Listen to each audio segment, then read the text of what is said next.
sedang menghadapi pencobaan, anytime, kapanpun ada rema yang keluar dan siap untuk kita kalahkan musuh dan kita terus berjalan dalam kemenangan.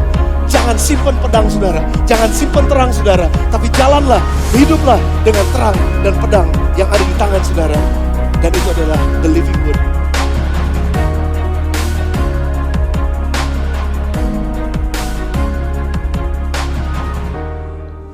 Apa yang kami yakini melampaui apa yang bisa kami lihat Tuhan.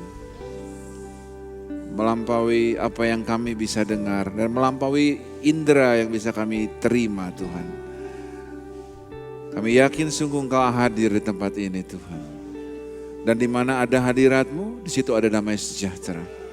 Di mana ada hadirat-Mu, di situ ada sukacita yang melimpah. Di dalam hadirat-Mu ada jawaban. Di dalam hadirat-Mu ada kelegaan.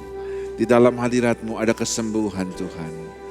Karena itu Tuhan, pagi hari ini kami tidak menganggap sepele momen-momen seperti ini Tuhan. Karena kami tahu di mana Engkau hadir, ada pembaharuan di dalam kehidupan kami. Kami tidak datang untuk mencari hikmat manusia, tapi kami datang untuk mencari perkara yang datangnya dari Tuhan. Mampukan kami, biarkan mata kami melihat, telinga kami mendengar, hati kami mengerti apa yang ingin Tuhan sampaikan bagi kami. Pakai hamba-Mu ini Tuhan, gunakan kalimat yang sederhana, yang mudah dimengerti, sehingga bisa kami praktekkan di dalam kehidupan kami sehari-hari. Sekeluarnya dari tempat ini kami tidak akan sama seperti kami datang. Terima kasih Tuhan, Roh Kudus Kau bebas beracara pagi hari ini. Terobosi kehidupan kami seperti air yang menerobosi Tuhan. Dan kami berjanji setiap kemuliaan hanya bagi nama Tuhan saja. Terima kasih Tuhan. Di dalam nama Tuhan Yesus kami berdoa dan mengucap syukur, dan semua yang percaya katakan amin. Amin. Silakan duduk saudara.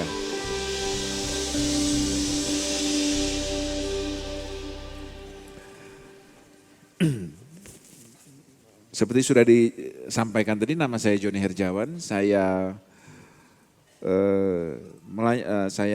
bekerja di JPCC Foundation sebagai ketua dari Yayasan JPCC, sebuah yayasan kemanusiaan.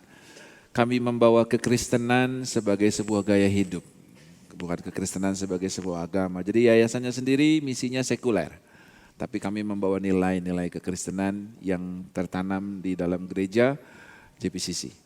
Saudara siap terima firman Tuhan pagi hari ini?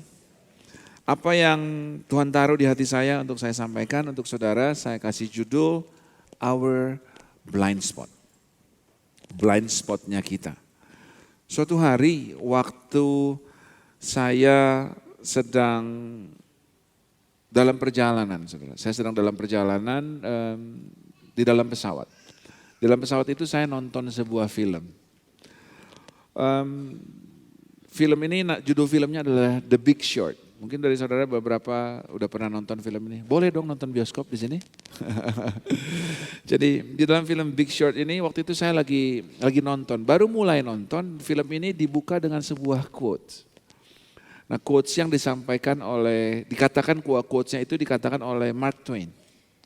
Yang sebelakangan setelah saya Google ternyata quotes itu bukan Mark Twain yang ngomong. Di dalam referensi itu dikatakan bahwa dia juga nggak tahu kenapa Mark Twain yang dapat kredit. Tapi quotes-nya itu seperti gini. Jadi waktu saya tengah-tengah nonton, dibuka dengan sebuah statement yang bilang gini, what gets us into trouble is not what we don't know. It's what we know for sure that just ain't so. Dikatakan seperti itu. Ditulis. What gets us into trouble is not what we don't know. It's what we know for sure that just ain't so. Nah waktu ini diomongin di dalam film, Tuhan ngomong sama saya, catat. Jadi saya pause filmnya. Saya pause dulu filmnya, terus saya ambil HP saya catat di HP saya.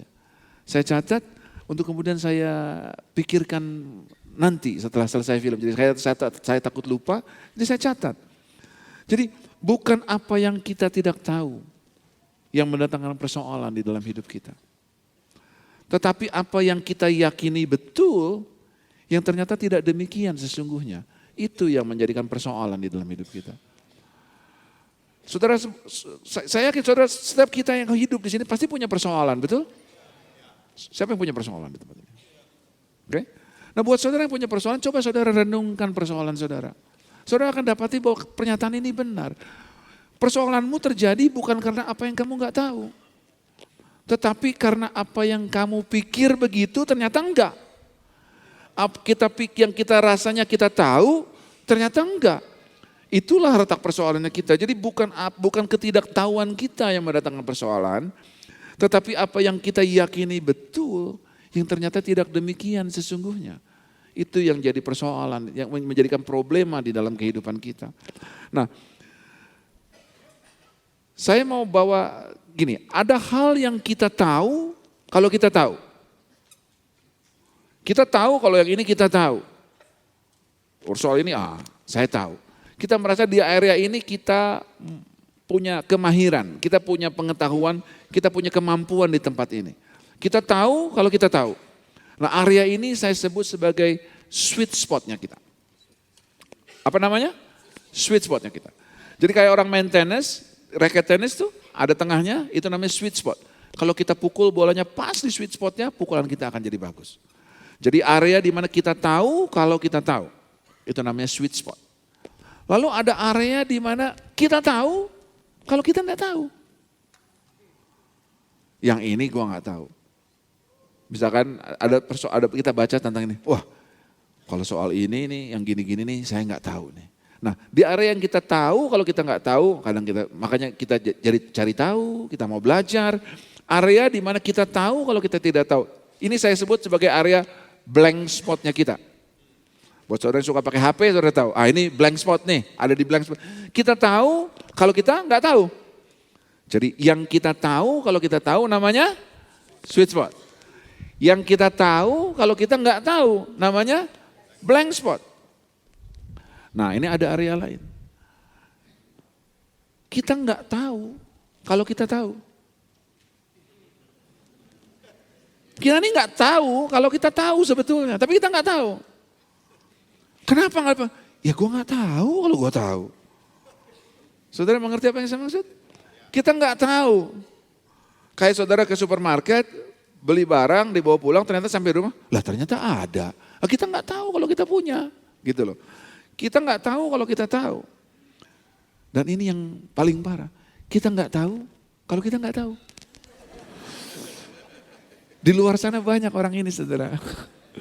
Yang terus jadi sok tahu. Nah, dia nggak tahu kalau dia tahu. Atau dia nggak tahu kalau dia nggak tahu. Nah, area ini saya bilang ini blind spotnya dia. Dia nggak tahu. Either dia tahu apa dia nggak tahu. Dia nggak tahu itu. Nah, bukan blank spot kita yang mendatangkan persoalan di dalam hidup kita. Tapi blind spot kita yang mendatangkan persoalan di dalam hidup kita. Sampai di sini oke saudara? Jadi bukan yang kita ketahui, bukan yang kita tahu kalau kita nggak tahu yang menjadikan persoalan di dalam hidup kita. Tetapi yang kita nggak tahu, apakah kita tahu atau kita nggak tahu, itu yang seringkali mendatangkan persoalan di dalam hidup kita. Nah, blind spot itu dalam kehidupan sehari-hari seperti kalau saudara naik mobil. Saudara naik mobil, saudara suka lihat kaca spion kan? Nah, di kaca spion saudara bisa lihat angle tertentu, betul? Yang ada di belakang. Nah, area di belakang saudara itu area yang saudara bisa lihat. Tapi ada area yang gak kelihatan di kaca spion saudara. Area yang di pojok-pojok, agak keluar sedikit. Makanya untuk beberapa dari kita, kalau kita mau manuver tertentu dengan mobil, kita gak bisa cuma lihat spion. Ada area yang gak tercover oleh spion, yaitu area yang kita sebut sebagai blind spotnya kita di mobil. Jadi kita perlu lihat ke belakang atau kita perlu jalan ke belakang mobil untuk lihat ada apa dulu di belakang yang tidak terlihat oleh spion. Itulah yang saya maksud dengan our blind spot. Saudara mengerti apa yang saya maksudkan? Jadi itulah area blind spotnya kita. Nah, jadi kita bukan blank spot kita yang mendatangkan persoalan di dalam hidup, tetapi blind spot kita yang mendatangkan persoalan di dalam hidup kita. Nah, untuk itu kita perlu orang lain. Kita perlu orang lain untuk bantuin kita melihat blind spotnya kita. Sama seperti supir truk kontainer perlu connect. Connect mungkin nyetirnya nggak sejago si supir. Tapi Connect sangat berguna karena dia membantu si supir untuk melihat apa yang dia tidak bisa lihat. Yang supir nggak bisa lihat, Connect bisa lihat. Blind spotnya si supir itu sweet spotnya si Connect. Karena si Connect bisa lihat di belakang. Apa yang menjadi blind spotnya saudara, mungkin itu adalah sweet spotnya seseorang. Jadi dia bisa menolong saudara untuk melihat blind spotnya saudara. Sehingga sekarang it makes sense ayat firman Tuhan ini dikatakan bahwa dalam Pengkhotbah 4 ayat yang ke-9, berdua lebih menguntungkan daripada seorang diri. Kalau mereka bekerja, hasilnya akan lebih baik. Makanya saudara nggak didesain untuk sendirian. That's why temanya juga stay together. You need to stay together. Bukan cuma buat abring-abringan barengan kemana-mana. Tapi ada maksud tujuan yang lain. Bahwa berdua lebih baik daripada seorang diri. Kalau mereka bekerja hasilnya akan lebih baik. Amsal 15 ayat ke-22. Rancangan gagal kalau tidak ada pertimbangan. Tetapi terlaksana kalau penasihat banyak. Dari mana saudara dapatkan pertimbangan? Dari mana saudara dapatkan penasihat? Kalau saudara jalan sendiri. Dari mana saudara dapat pertimbangan dan nasihat yang bisa kasih nasihat sama blind spot saudara? Kalau saudara nggak ada bersama dengan orang lain. Makanya dari sejak awal dunia diciptakan, Kejadian 2 ayat 18, Tuhan udah ngomong dari awalnya, sebab dia bisa melihat kekekalan dari kekekalan. Dia udah bilang ini, Tuhan Allah berfirman, tidak baik kalau manusia itu seorang diri saja. Aku akan menjadikan penolong baginya yang sepadan dengan dia. Ini bukan ayat buat orang kawinan saudara.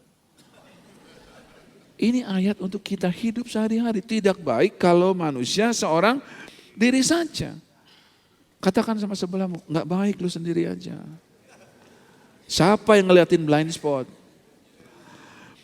Aku akan menjadikan penolong baginya yang sepadan dengan dia. Kita ini perlu penolong, perlu helper, perlu penasihat, counselor. Yang punya sweet spot di area yang jadi blind spotnya kita. Apa ini masuk di pikiran saudara? Jadi kita ini perlu orang lain yang punya sweet spot, yang bisa ngeliatin area blind spotnya kita.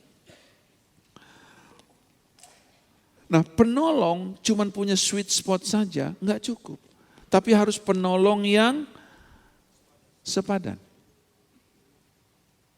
Nggak cukup saudara punya penolong yang cuman cari orang yang ahli saja. Cari orang yang punya pengetahuan saja. Cari orang yang punya kemampuan saja. Tapi harus cari yang punya kemampuan, pengetahuan, keahlian yang sepadan. Nah maksudnya sepadan itu apa? Nah sepadan diterjemahkan sebagai suitable, adapted, fit, complementary. Bukannya complementary. Nah kita lebih senang cari yang complementary. Kalau ke hotel lihat, air, complementary. Cari lingkungan teman yang suka kasih komplimen. Oh hebat lu. Nah kita cari yang ini. Tapi yang kita perlu cari ada yang complementary. Yang bisa apa yang kita nggak bisa. Yang lihat apa yang kita nggak lihat.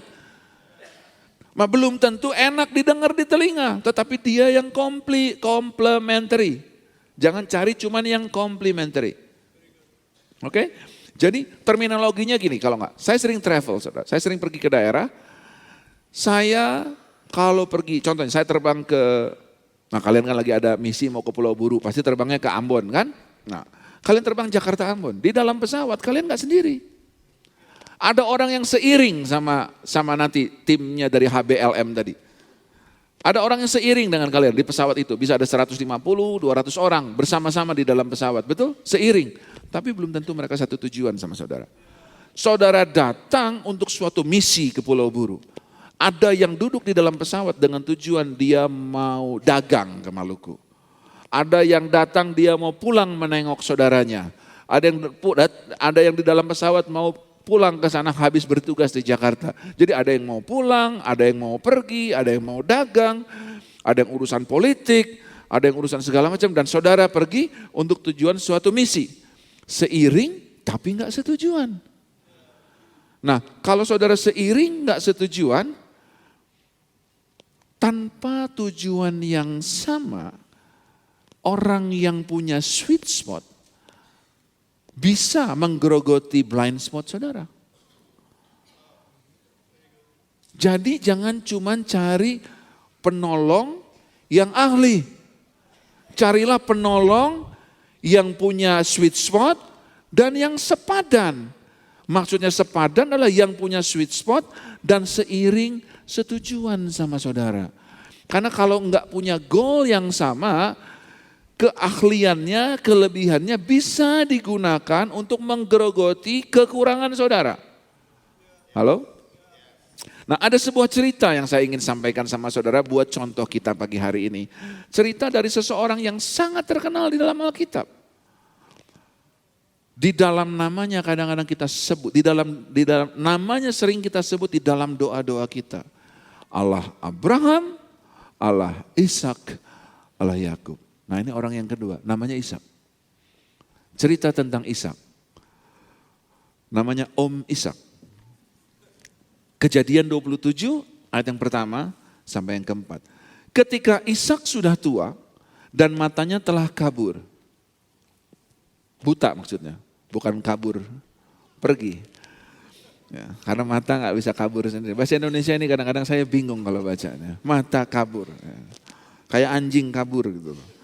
Ketika Ishak sudah tua dan matanya telah kabur sehingga ia tidak dapat melihat lagi. Dipanggilnya lah Esau anak sulungnya. Serta berkata kepadanya, anakku, saud Esau, ya Bapa. Berkatalah Ishak, lihat aku sudah tua, aku tidak tahu bila hari kematianku. Maka sekarang ambil senjatamu, tabung panah dan busurmu. Pergilah ke padang dan burulah bagiku seekor binatang. Nah, di dalam terjemahan aslinya dikatakan burulah bagiku karena berburu seekor rusa. Bring me venison. Rusa yang dicari. Olahlah bagiku makanan yang enak. Seperti yang ku gemari. Katakan ku gemari. Yang aneh doyan orang Betawi bilang. Sesudah itu bawalah kepadaku supaya ku makan agar aku memberkati engkau sebelum aku mati.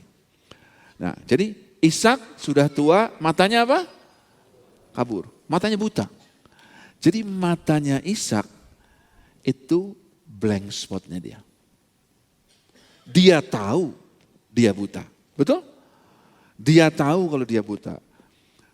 Matanya dia kabur, matanya dia itu blank spotnya dia. Jadi kalau saya pakai bahasa sehari-hari gini, Ishak bilang gini,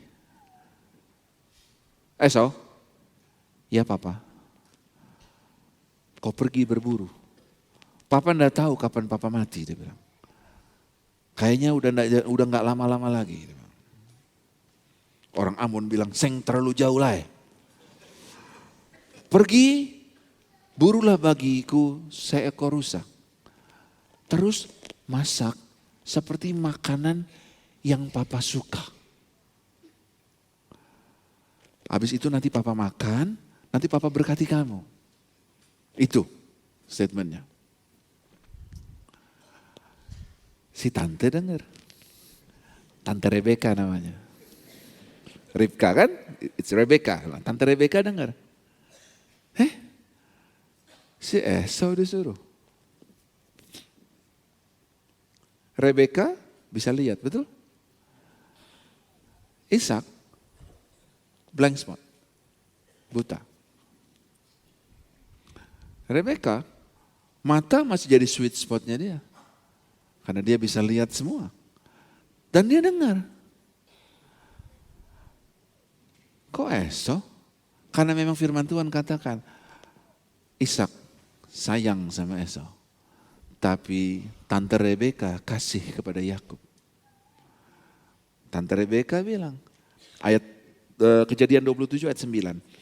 Pergilah ke tempat kambing domba kita. Ambillah dari sana 2 anak kambing yang baik. Maka aku akan mengolahnya menjadi makanan yang enak bagi ayahmu. Seperti yang digemarinya. Seperti yang Papa suka. Oke? disuruh berburu rusa, tapi untuk dimasak makanan yang aneh doyan. Ambil 2 anak kambing, nanti mama masak seperti yang doi doyan. Saudara mulai lihat gambarnya sekarang? Nah, jelas beda bukan rusa sama anak kambing? Dan saudara lihat, tujuannya udah beda. Seiring suami istri, tapi nggak punya common goal saat ini. Yang satu sayang sama Esau, yang satu kasih kepada Yakub. Goalnya udah beda. Without the common goal, sweet spotnya bisa digunakan untuk merongrong blind spotnya. Saudara mulai nangkap di sini? Jadi si tante suruh ambil kambing. Nah, ada ayat berikutnya yang bilang gini, si anaknya bilang gini, "Ma, jangan ma, takut saya. Nanti bukan berkat yang datang, nanti kutuk." Ini luar biasa si tante. Mama tanggung jawab. Papa memang panglima, mama pang 6. Nanti mama tanggung jawab. Kalau saudara sering ke Maluku, saudara kenal betul istilah ini. Suami itu panglima di rumah, tapi istri pang 6. Jadi, saya sering ke daerah sana, Bapak Ibu. Jadi saya punya banyak pelesetan orang sana. Jadi, sampai di mana tadi kita? Nanti mama tanggung jawab. Anak kambing yang disuruh rusa. Jelas beda bukan? Tapi kenapa dia berani? Karena dua-dua punya satu kata kunci. Yang aneh doyan. Nanti aneh bikin yang doi doyan. Kalau udah yang doyan, enggak penting rusa apa kambing. Yang penting dia doyan. Halo? Nah, di dalam hidup, apa yang kita doyan, what you love, is not necessarily what you get. Karena di dalam hidup gini, ada yang tidak baik, ada yang baik. Betul? Kita biasanya cepat bedain ini. Ini nggak baik, ini baik. Tapi dari yang baik, ada derajat kepentingannya. Dari yang baik, ada yang harus. This is a must. Ada yang perlu. This is needed. Ada yang ada syukur. Enggak ada juga enggak apa-apa. Nice to have. Ada yang perlu sih, tapi enggak harus sekarang.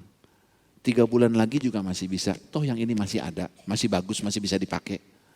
Ada yang enggak perlu-perlu amat sih. Baru ada yang enggak baik. Saudara mengerti apa yang saya maksud? HP contohnya.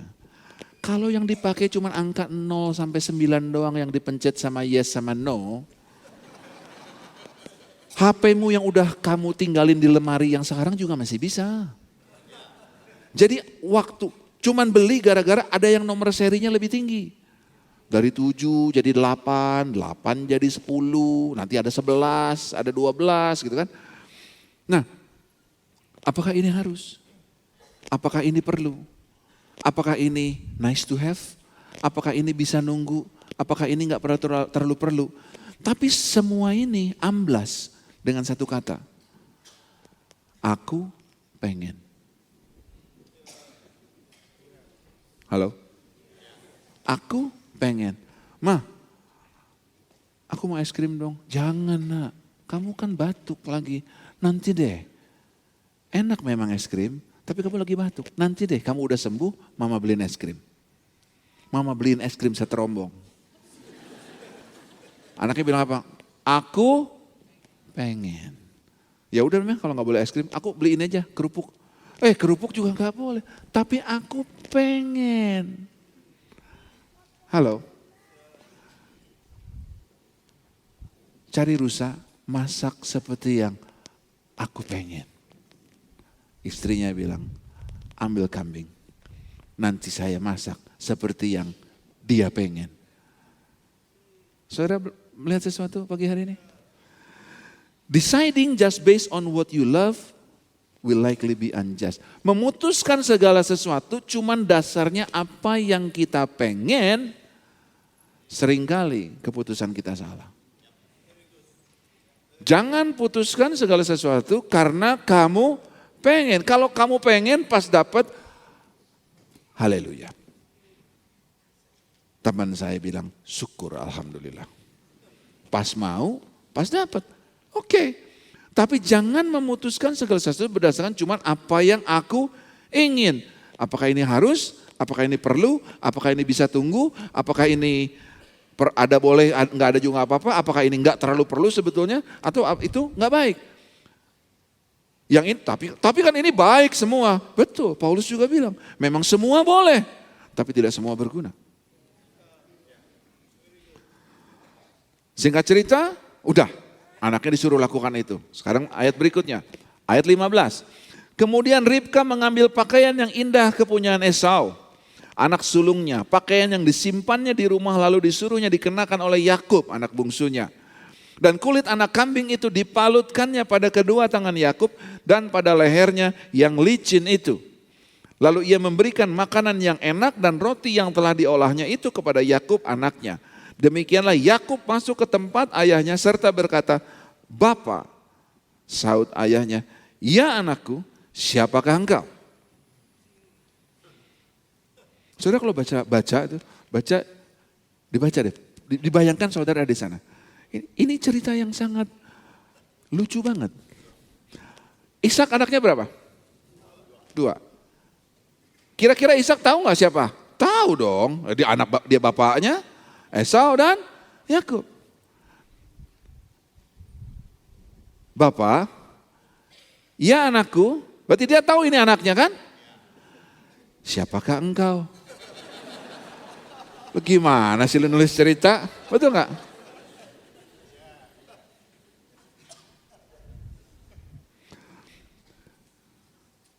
Itu sama kayak waktu kita kecil nyanyi lagu Pelangi.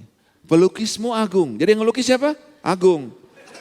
Habis itu masih nanya, siapa gerangan? Agung lah. Pelukismu Agung. Siapa gerangan? Agung. Oh, pelukisnya Agung kok. Kalau Joni yang lukis, Pelangi, pelukismu Joni. Nah, pelukismu Agung, ya Agung yang lukis. Siapa gerangan? Kan saya waktu baca ini saya ingat lagu itu. Ya anakku, siapa engkau?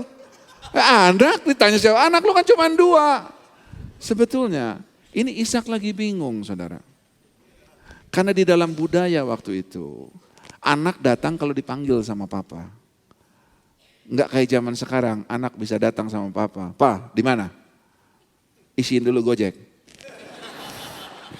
Sounds familiar? Wah, GoPay aku dong. Kalau dulu enggak, anak tunggu papa yang cari. Jadi bapaknya bilang gini, kan Esau yang gua suruh. Yang datang, dia dengar kan, Bapak, ya anakku, sebetulnya dia mau ngomong ini, Yakub, kenapa lu? Dia tuh mau ngomong ini, Yakub, kenapa lu? Ya anakku, siapa engkau? Kata Yakub kepada ayahnya, akulah Esau. Wih, luar biasa Yakub kan? Akulah Esau anak sulungmu. Telah kulakukan seperti yang papa katakan kepadaku. Bangun, duduk dan makanlah daging buruan masakanku ini. Agar Bapa memberkati aku. Esau Pak, aku udah bikin. Kok tahu dia? Kok tahu gue suruh? Gitu kan? Di dalam hatinya dia. Bangun, duduk, makan. Ini hasil buruan. Supaya papa berkatin saya. Lalu Ishak berkata kepada anaknya, lekas juga engkau mendapatkannya anakku. Seperti dalam hatinya dia lagi bilang gini, kan baru gua suruh berburu. Berburu kan perlu waktu. Enggak secepat pergi ke kandang ambil daging kambing kan gitu loh. Berburu kan pergi waktu. Kan dia gak tahu cerita intervensi Tante Rebecca ini kan gitu kan. Berburu kan perlu waktu. Lah ini udah datang. Makanya dia bilang gini, cepat juga engkau mendapatkannya anakku. Nah ini luar biasanya Yakub. Karena Tuhan Allahmu. Nipu aja dia bawa-bawa Tuhan. Kok enggak, nipu aja bahwa Tuhan, benar-benar minta ampun ini orang. Karena Tuhan Allah membuat aku mencapai tujuanku. Lalu kata Ishak kepada Yakub, datanglah mendekat anakku, supaya aku meraba engkau. Apakah engkau ini anakku Esau atau bukan? Karena sampai di titik ini, mata nggak bisa diikat. Kita semua punya panca indera, betul? Ada 5 indera. Yang pertama, penglihatan. Yang kedua, pendengaran. Yang ketiga, penciuman. Yang keempat, peraba. Yang kelima, perasa. 5 kan? Nah, indera yang pertama, penglihatan. Udah kabur. Buta maksudnya. Jadi, nggak bisa dipakai. Jadi waktu dia mau nilai Yakub apa Esau, skor 0-0. Nggak bisa dipakai, pakai mata. Waktu dia bilang, Bapak, ya anakku, siapa engkau? Dia tahu ini adalah suaranya Yakub. 1-0. Yakub ini. Tapi kok bisa Yakub tahu? Kan yang saya suruh Esau. Esau ku suruh, Yakub datang. Kayak mangga ku lempar, manggis ku dapat. Kalau di lagu bilang, Yakub gua suruh, Esau gua suruh, Yakub datang. Tapi dia tahu ini Yakub. Maka dia bilang, kok aneh? Dia pakai indera berikutnya. Yaitu indera peraba. Datanglah mendekat supaya kuraba engkau. Waktu habis diraba, maka Yakub mendekati Ishak ayahnya dan ayahnya merabanya. Serta berkata, kalau suara Yakub 1-0. Kalau tangan Esau 1-1. Kalau main bola 1-1 harus ada perpanjangan waktu. Telinga bilang Yakub, raba bilang Esau. Mata nggak bisa dipakai. Karena mata blank spotnya saya. Blank spot nggak datangkan persoalan. Karena dari awal dia udah tahu matanya nggak lihat. Telinga bilang ya. Raba bilang Esau. He was blinded. Ini blind spotnya dia. Yang mendatangkan persoalan sebetulnya. Saudara boleh lihat gambaran ini? Nah, jadi Ishak tidak mengenali dia karena tangannya berbulu seperti tangan Esau kakaknya. Ishak hendak memberkati dia. Dia udah memberkati dia. Tapi skor masih 1-1 soalnya. Tapi ia masih bertanya, benarkah engkau ini anakku Esau? Iya Pak. Lalu ia berkata, dekatkanlah makanan itu kepadaku supaya ku makan apa? Daging buruan. Supaya ku makan rusa itu. Masakan anakku agar aku memberkati engkau. Jadi didekatkannya makanan itu kepada ayahnya lalu ia makan, dibaunya juga anggur kepadanya lalu ia minum. Tapi karena dia cuman fokus kepada apa yang dia pengen, dia nggak bisa bedain lagi kambing dan rusa. Gulai rusa serasa sama dengan gulai kambing karena dimasak seperti yang dia pengen. Enak apa? Enak. Rusa apa kambing? Nggak tahu, pokoknya enak. Kan itu kurang lebih gambarannya kan? Jadi dia nggak bisa pakai indera pengecapnya dia. Dan indera pengecapnya waktu dicoba, benar. Yang ku gemari. Tapi apakah rusa, apakah kambing? He was blinded. It's in his blind spot. Dia bilang, masih sisa satu lagi indera gua nih. Mata sudah dipakai, telinga udah dipakai, peraba udah dipakai, perasa udah dipakai, tinggal penciuman yang belum. Tapi gimana cara pakainya? Berkatalah Ishak ayahnya kepadanya, datanglah dekat-dekat anakku, kiss papa. Ciumlah aku. Karena bahasa Inggris sama bahasa Indonesia dua-duanya sama sih. Ini, itu cium. Ini juga cium. Jadi orang Indonesia mencium dengan mulut dan dengan hidung. Saudara perhatiin nggak kalau orang suka nempelin pipi tuh, cipika-cipiki, suka gini kan? Itu membauin, bukan mencium, ya kan? Oma saya dulu gitu kalau sama saya. Oma pulang, iya. Oma kok diciumin saya? Pakai hidung, pakai mulut dong. Saudara mengerti langsung. Jadi dia bilang gini, datang mendekat, kiss papa. Papanya bilang, terus dia datang. Sebetulnya papanya lagi mau bilang apa? Datang mendekat, so I can smell you. Tapi bapaknya, memang Ishak ini the master. Kalau saudara mau belajar cara negosiasi, cara memperhalus perkataan, belajar sama Om Ishak. Maksudnya gini, gue gak percaya nih sama lu, datang sini gue cium lu. Tapi dia bahasanya halus, come kiss me. Maksudnya come, I smell you. Jadi waktu Yakub datang, lalu datanglah Yakub dekat-dekat dan diciumnya ayahnya. Ketika Ishak mencium, nah mencium ini smell. Ketika Ishak mencium bau pakaian Yakub, diberkatinya ia. Katanya, sesungguhnya bau anakku adalah bau padang yang diberkati Tuhan. Semua indranya sudah dipakai dan dibilang, ini Esau. Bau baju anaknya. Dirasa, ya memang ini yang gue doyan. Cuman suara yang bilang ini suaranya Yakub. Skor 3-1, berkati. Final sudah, kalungkan medali. Ya kan? Nah, jadi ini yang saya bilang tadi, without a common goal, sweet spot si Rebecca digunakan untuk merongrong blind spotnya Ishak. Ishak, nama besar itu, matanya buta, Rebecca nggak undermine kebutaannya. Blank spot, no problem. Blind spotnya yang dia undermine. Dia pikir Esau, padahal Yakub. Dia pikir masakan Esau, padahal tante Rebecca yang masak. Dia pikir kulit Esau, padahal kulit kambing yang dia raba. Dia pikir Esau, padahal bajunya doang yang dia cium. It is not our blank spot that get us into trouble, but our blind spot. Saudara belajar sesuatu pagi hari ini. Blind spot kita yang membawa persoalan. Ayub 5 ayat yang ke-6 dikatakan bahwa bukan dari debu terbit bencana dan bukan dari tanah timbul kesusahan. Melainkan siapa yang menimbulkan kesusahan di dalam hidupmu?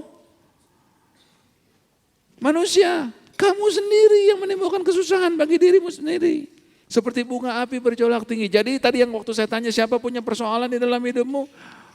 What gets you into trouble is not your blank spot. It's your blind spot. Siapa yang menimbulkan kesusahan bagi dirimu?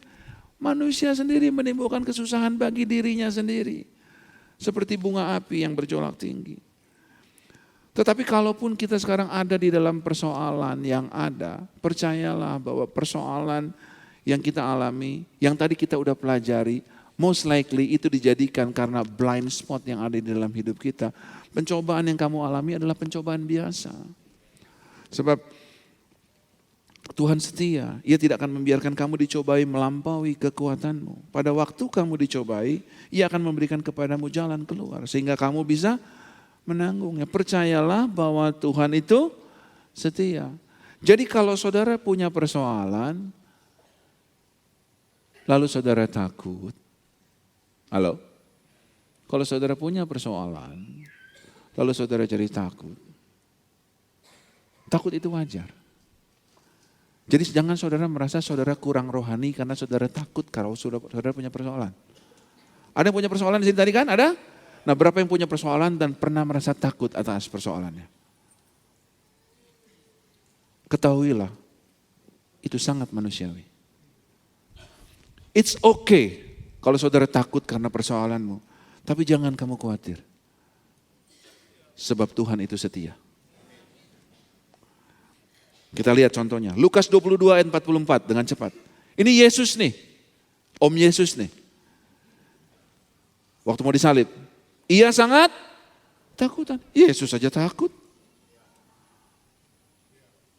Jadi kalau saudara punya persoalan dan saudara rasa takut, it's okay. Jangan merasa saudara kurang rohani. Yang jangan saudara khawatir. Sebab Tuhan itu setia. Nah, cuman kalau saudara udah takut, setelah saudara takut, saudara ngapain? Ini lihat yang Yesus lakukan. Ia sangat ketakutan dan makin sungguh-sungguh berdoa. Waktu dia takut, dia cari Bapaknya. Dia cari Tuhan. Karena dia takut dalam posisi dia sebagai manusia. Sebab dia anak Allah dan dia anak manusia juga. Nah, dalam posisinya dia sebagai manusia, dia sangat ketakutan. Waktu dia sangat ketakutan, dia makin sungguh-sungguh mencari Tuhan. Cerita yang lain, Yosafat raja yang besar, waktu itu ada kumpulan bangsa yang besar menyerang dia. 2 Tawarikh 20 ayat yang ketiga. Yosafat menjadi takut, Yosafat juga takut. Jadi kalau saudara punya persoalan dan saudara takut, saudara sama Yesus. Saudara sama Yosafat. It's okay. Yosafat menjadi takut. Lalu mengambil keputusan untuk mencari Tuhan. Ia menyerukan kepada seluruh Yehuda supaya berpuasa. Bukan yang kita takuti yang akan menentukan hasil akhirnya. Kalau saudara punya persoalan, saudara takut, sangat manusiawi. Bukan yang saudara takuti yang akan menentukan hasil akhir. Tetapi cara saudara meresponi rasa takut yang akan menentukan hasil akhirnya. Yesus juga takut waktu itu. Tapi bukan yang dia takuti yang kejadian. Tapi dia datang kepada Tuhannya semakin sungguh-sungguh berdoa. Yosafat juga takut, tapi bukan apa yang dia takuti yang kejadian. Dia sungguh-sungguh mencari Tuhan. Dan caranya dia merespon, itulah yang menentukan hasil akhirnya. Bukan apa yang kita takuti yang menentukan hasil akhir kita. Tetapi apa cara kita meresponi ketakutan kita, itu yang menentukan hasil akhirnya. Nah, kita kembali lagi ke cerita keluarga Ishak tadi. Abis itu kan berkat, ya kan? Nah, si Esau marah kan? Esau bilang gini, sebentar lagi hari perkabungan bapakku akan lewat. Jadi bahasa sekarang saya bilang gini, gak lama lagi papa kan mati. Habis mati kan kubur, habis kubur masa berkabung 40 harian udah lewat nih. Nah habis lewat 40 harian gua bunuh nih adik gua. Kan kurang lebih begitu ceritanya. Dia akan ngucap nih, sebentar lagi hari perkabungan bapakku akan selesai. Ini anak benar-benar nih 2 kali. Tapi yang pertama tuh sebetulnya enggak, yang pertama mah dagang. Kacang tukar kesulungan kan, it's a trading. Yang kedua memang tipuan benar, ya kan? Tipuan telak. Sekali lagi, Tante Rebecca dengar, kasih tahu kan? Yakub pergi kan? Jadi ini adalah kejadian masa kecil. Fast forward, dua-dua udah jadi besar. Yakub udah jadi orang berhasil, punya istri dan anak-anak. Yakub mau pulang. Sama seperti Yesus, Yosafat, dan kita yang punya persoalan, Yakub juga takut. Takut. Jadi kalau saudara lihat orang takut, takut ya. Nah, terus dia suruh utusan pergi. Ya kan duluan. Bawa onta, ya kan gitu kan? Bawa sapi, bawa lembu, bawa kambing, bawa suap-suapan. Yakub, the master of everything. Masternya suap-suapan Yakub. Dari zaman Kejadian udah ada cerita suap menyuap. Dia mau suap kakaknya kan? Nah, terus kemudian pulanglah para utusan itu kepada Yakub. Kejadian 32 ayat ke-6. Kemudian pulanglah para utusan itu kepada Yakub dan berkata, kami telah sampai kepada kakakmu, kepada Esau, dan ia pun sedang di jalan menemui engkau diiringi 400 orang. Mateng loh. Tapi dia tahu gak Esau cari dia mau ngapain? Nggak tahu. It's his blind spot. Dia nggak tahu Esau mau ngapain. Dia cuma tahu Esau datang dengan 400 orangnya. Esau mau ngapain Alkitab nggak bilang. Bisa jadi Esau mau bunuh dia. Bisa jadi juga enggak. Kita nggak tahu apa yang terjadi. Tapi Tuhan tahu. Lalu sangat takutlah Yakub dan merasa sesak hati. Nah cuman di saat sekarang Yakub belum mencari Tuhan. Lalu sangat takutlah Yakub dan merasa sesak hati. Maka ngapain dia? Dibaginya orang-orang yang bersama-sama dia. Kambing dombanya, lembu sapi dan untanya menjadi 2 pasukan. Yakub the master of risk management. Jadi ungkapan jangan taruh telur di keranjang yang sama. Yakub yang mulai. Pisahin. Supaya kalau itu disikat, ini masih ada. Kalau ini disikat, ini masih ada. Kan gitu teorinya. He is the master of risk management. Yakub bisa jadi risk management director. Tapi itu tidak menenangkan hatinya. Dia bilang, Kejadian 32 ayat 11, lepaskanlah kiranya aku dari tangan kakakku, dari tangan Esau sebab aku takut kepadanya. Jangan-jangan ia datang membunuh aku juga ibu-ibu dengan anak-anaknya. Bukankah engkau telah berfirman tentu aku akan berbuat baik kepadamu dan menjadikan keturunanmu seperti pasir di laut yang karena banyaknya tidak dapat dihitung. Yakub lagi sesak hati bilang, lepaskan aku dari Esau sebab aku takut kepadanya. Dia datang, jangan-jangan dia mau bunuh saya. Gua belum dengar dia bilang dia mau, gue cuma dengar waktu kecil dia bilang kalau bapak gua udah selesai perkabungan dia mau bunuh saya. Kan sekarang juga perkabungan masih selesai kan gitu kan, bapak gua gak hidup lagi. Jadi dia pasti cari gua, lepaskan aku dari tangan Esau. Jadi Yakub minta Tuhan lepaskan dia dari Esau. Belum ada kejadian apa-apa. Sampai satu waktu lalu Yakub mulai pisahkan semuanya sudah, lalu dia menyendiri, dia menyingkirkan dirinya sendiri, betul? Dia ada sendiri. Nah di saat dia sendiri, di saat dia mulai tidak mengandalkan apa yang dia punya, di saat dia mulai tahu dia gak bisa ngapa-ngapain lagi, di saat dia mulai sendiri, Kejadian 32 ayat 24, lalu tinggallah Yakub seorang diri. Dan seorang laki-laki bergulat dengan dia sampai fajar menyingsing. Ketika orang itu melihat bahwa ia tidak dapat mengalahkannya, ia memukul sendi pangkal paha Yakub. Sehingga sendi pangkal paha itu terpelecok ketika ia bergulat dengan orang itu. Lalu kata orang itu, biarkan aku pergi. Karena fajar telah menyingsing. Sebab Yakub, aku tidak akan membiarkan engkau pergi jika engkau tidak memberkati aku. Lalu orang itu tanya kepadanya, siapa namamu? Jawabnya Yakub. Kira-kira orang ini yang datang ini tahu nggak namanya siapa? Tahu. Tapi kenapa mesti ditanyain? Siapa kamu? Aku Yakub. Mulai sekarang namamu tidak akan lagi disebut Yakub, tetapi Israel. Sebab engkau telah bergumul melawan Allah dan manusia dan engkau menang. Jadi di waktu dia sendiri, maka Tuhan mendatangi dia. Waktu Tuhan mendatangi dia, mereka bergumul. Tuhan bilang, udah deh, ini bukan Tuhan, malaikat Tuhan. Tapi ini melambangkan, representing Tuhan. Dia bilang, udah deh, matahari udah mau keluar, gua mau pergi. Nah ini luar biasanya Yakub juga. I will not let go of you until you bless me. Nah buat saudara yang punya persoalan di dalam hidup, seberapa sering kita datang nama Tuhan dengan attitude seperti ini. God, aku bergumul sama Tuhan. Tuhan bilang, udah dong. I will not let go of you until you bless me. Gua gak akan tinggalkan tempat ini sampai engkau memberkati aku. Terus Tuhan tanya, siapa namamu? Yakub.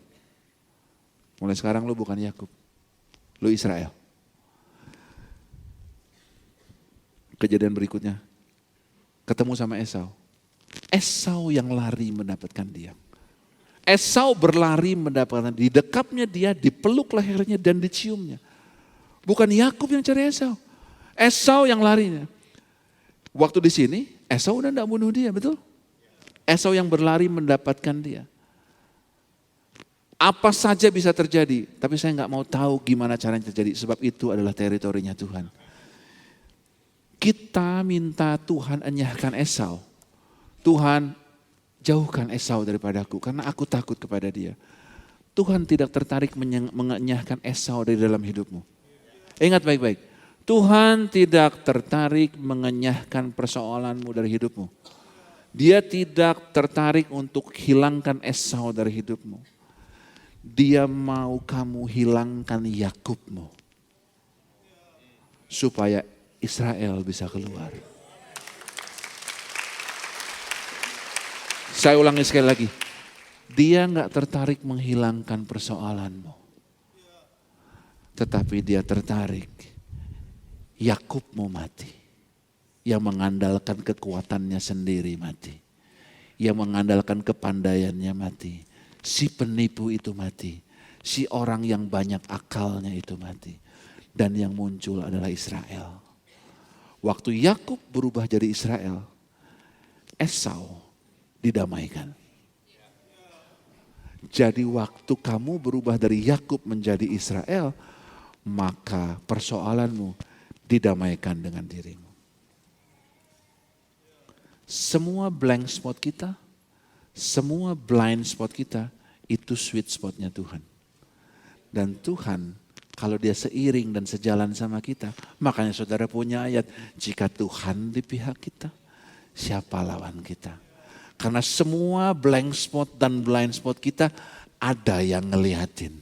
Dan itu merupakan sweet spotnya dia. Dan sweet spotnya dia selalu untuk kita, untuk kebaikan kita. Saudara belajar sesuatu pagi hari ini? Ayat yang terakhir, habis ini saya selesai. Saya mau saudara mulai hari ini, mulai pagi ini pulang melihat ayat ini berbeda. Satu ayat yang sering kita baca. 1 Korintus 2 ayat 9. Kita baca dengan cepat. Tetapi seperti, kita baca sama-sama deh. Mari kita baca sama-sama. 3, 2, 1. Tetapi seperti ada tertulis. Apa yang tidak pernah dilihat oleh mata dan tidak pernah didengar oleh telinga dan yang tidak pernah timbul di dalam hati manusia, semua yang disediakan Allah untuk mereka yang mengasihi Dia. Amin. Nah, saya sering kali baca ayat ini gini. Gue punya persoalan nih. Esau di dalam hidupku. Apa yang tidak pernah dilihat oleh mata, apa yang tidak pernah didengar oleh telinga, apa yang belum pernah timbul di dalam hati manusia, itu yang ntar Tuhan sediain buat nyelesain masalah gue. Seringkali kita punya pikiran seperti itu, betul? Apa yang belum dilihat oleh mata, apa yang belum didengar oleh telinga, apa yang belum pernah timbul di dalam hati manusia, itu yang nanti Tuhan sediakan buat orang yang mengasihi Dia untuk menyelesaikan persoalannya. Kalau itu nanti, kenapa Yesus di kayu salib bilang it is done? Halo?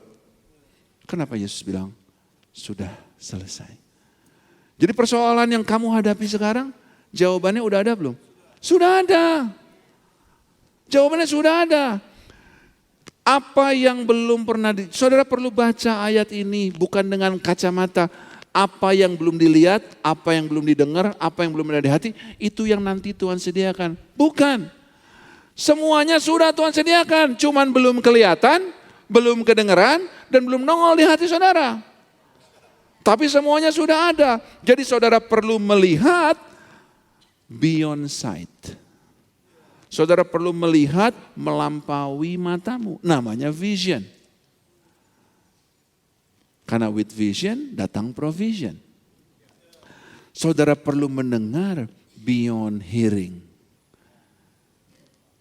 Saudara perlu mengimagine. Membayangkan lebih dari realita dan sejarah. Dulu juga gak bisa ini selesai. Yaitu dulu, sekarang lain. Dan bagaimana caranya Tuhan menjawab? Tuhan akan jawab. Lewat siapa? Lewat orang-orang yang ada di sekeliling saudara. Sebab orang itu punya sweet spot. Dan di mana semua jawaban untuk saudara yang punya? Bukan blank spot saudara yang menjadikan persoalan di dalam hidupmu. Tetapi blind spotmu yang jadikan itu jadi persoalan. Kalau persoalanmu terus menimbulkan ketakutan di dalam hidupmu, kamu sangat manusiawi. Wajar. Yesus aja takut. Tapi bukan yang kamu takuti yang akan menentukan hasil akhirnya. Apa yang kamu responi atas ketakutan yang menentukan hasil akhirnya. Dan waktu kamu takut, percayalah Tuhan itu setia. Sehingga kamu akan bergerak, bukan minta Tuhan enyahkan Esau, tapi supaya Yakubmu bertransformasi, berubah menjadi Israel. Dan pada saat itu terjadi, Tuhan kirim jawabannya. Belum kamu lihat, belum kamu dengar, belum timbul di dalam hatimu. Di mana Tuhan taruh itu semua? Tuhan taruh ada di blind spot saudara. Udah ada jawabannya, cuman kagak kelihatan di kaca spion. Halo. Saudara perlu orang lain, makanya dikatakan rancangan berhasil karena penasihat banyak. Makanya perlu saudara untuk stay together, stay planted. Karena akan ada orang-orang di sekeliling saudara yang Tuhan pakai dengan sweet spotnya untuk menunjukkan blind spot saudara. Bahwa ini selama ini gak kelihatan, gak kedengaran, gak kepikiran. Padahal ini jawaban Tuhan atas persoalan di dalam hidupmu. Tuhan Yesus berkati.